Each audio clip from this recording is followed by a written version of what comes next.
Alright, what's up everyone? It's Elaw here, the internet's second tiredest music teacher. We're coming at you today with a reaction to a Taylor Swift track, and it hasn't been mentioned yet on this channel, but I am a huge fan of Taylor Swift.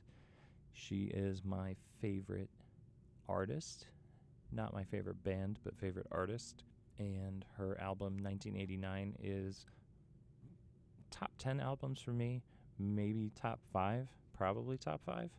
I don't know, I don't officially have a tier list, but it's very strongly up there. And I actually got the chance to see her on the 1989 tour back in 2014 at Nats Park.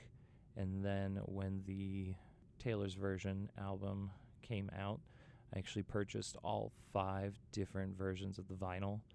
So I had every color, including the Target exclusive Tangerine.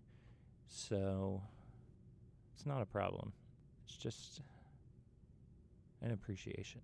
Anyway, we're going to check out the music video for my favorite song off of the 1989 album. It's Wildest Dreams. Let's give it a watch.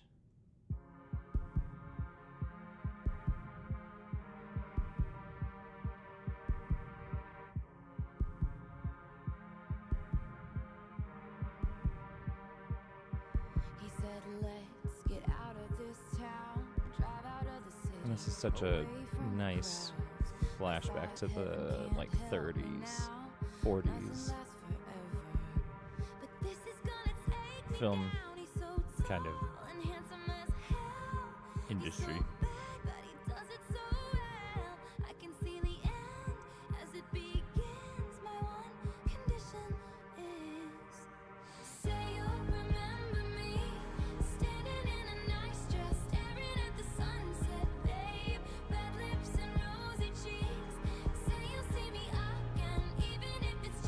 I also just think the writing on this is so well done.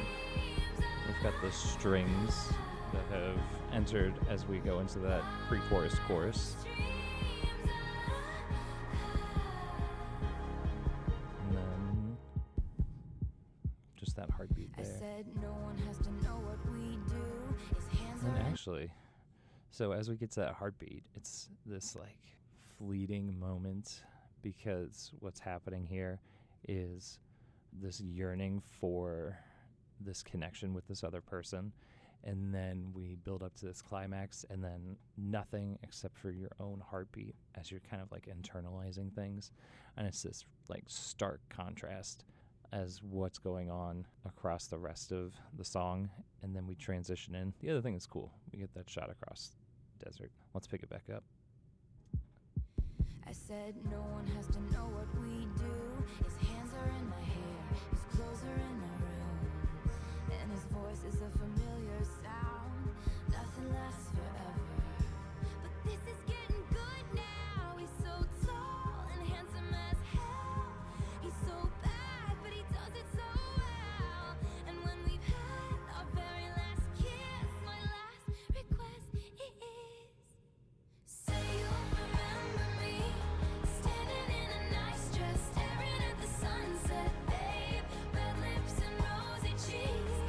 I think the scene changes that line up right with Say You'll Remember Me are just so wonderful in terms of creating that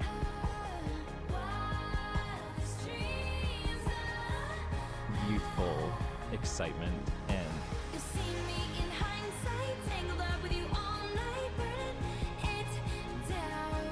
infatuation, I guess.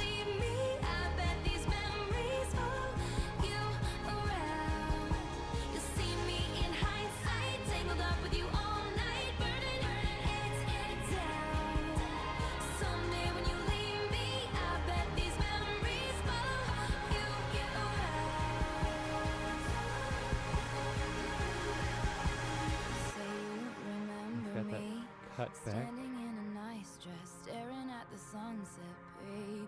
Red lips and rosy cheeks. Say you'll see me again, even if it's just pretend. Say you'll remember me. Standing in a nice dress, staring at the sunset, babe. Red lips and rosy cheeks. Say you'll see me believe he would do that to her.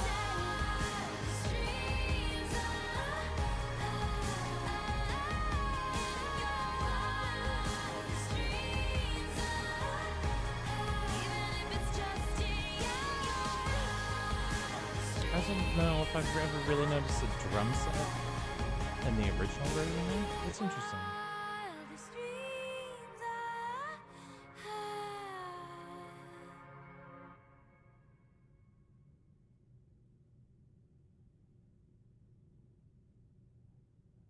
Wonderful.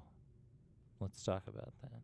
That was nice to kind of pick up on, and that's almost exclusively from having these studio monitor headphones. And if you don't have a nice pair of headphones, you really should get one. I'll make a short video on what I consider when I'm looking for headphones, if that's of interest to anyone. But this is the original version coming off of the 2014 1989 and not the 2023 re-release. So there are some stark differences that we would hear between the two versions. We'll just focus on the one that we listened to because there's enough similarity that it'll play out the same. But it's what I just said with the drum kit. I don't know if I'd ever heard that before. Yeah, hearing that drum set as we were going through that last third of the track, I don't know if I'd ever picked up on that. So that was interesting. And I'm really going to have to go back and check out the Taylor's version and see if that's something similar there. I don't think it is, but now I'm concerned. So anyway, I think a lot of the writing is so very well done. We have this synth at the beginning. It's in B flat minor. We've got 5 flats. I've actually gone through and transcribed this and wrote it out for string orchestra. So I spent a painful amount of time going through in like 2 measure chunks, listening to, re-listening, and breaking all that down. Yeah, we have the synth, we have that kind of bass beat going the entire way through, and it's that bump, bump, bump, bump, bump, bump, bump, bump, bump, and it builds up across that measure and then drops back down. So we have this like little pulse that's bringing us through the song as we're going into it. And then as we get into the pre-chorus and chorus, what you hear is those strings, and they're playing in the, I'd say in their middle to upper middle register. They're not doing anything too wild, but the flavor that it gives as we go into that pre-chorus chorus it's very like lifting, hopeful, and very much like a beam of sun coming out from behind a cloud. And when you pair that with what is happening in the music video itself, you see these periods of relationship development to this joyful moment, this super wonderful thing that's happening between them. And then once we hit the end of that chorus and it cuts back to just that bass beat, we have a little transition, and then it's back to something else that is challenging within their relationship. And that's where we go back to just that kind of synth and bass beat. So when we hear those strings come in, it's kind of cueing us instrumentally to this more of an uplifting, initially in the moment experience, and then as we get later into the song, a reflection back to other positive experiences and not what's happening in the moment because of what has taken place across those verses. It's an interesting little thing there to kind of make those connections with the instrumental stuff. And there's a name for it, and I can't think of what it is, but it's like thematic assignment of some sort. Anyway, this is my favorite song, and secretly I enjoy the 1989 version better than the Taylor's version, but I am so incredibly grateful that the Taylor's version exists, so that way she doesn't have to worry about all of these other little things and other big things that are tied into the fact that Big Machine Records owns the original recordings. So anyway, if you like this kind of content, if you want to see me do more reactions and stuff, you can drop a comment down below, or you can fill out the Google form in the channel description, and we'll come back around to it and give it an authentic reaction. Until next time, this is the internet's second tiredest music teacher, Elo out.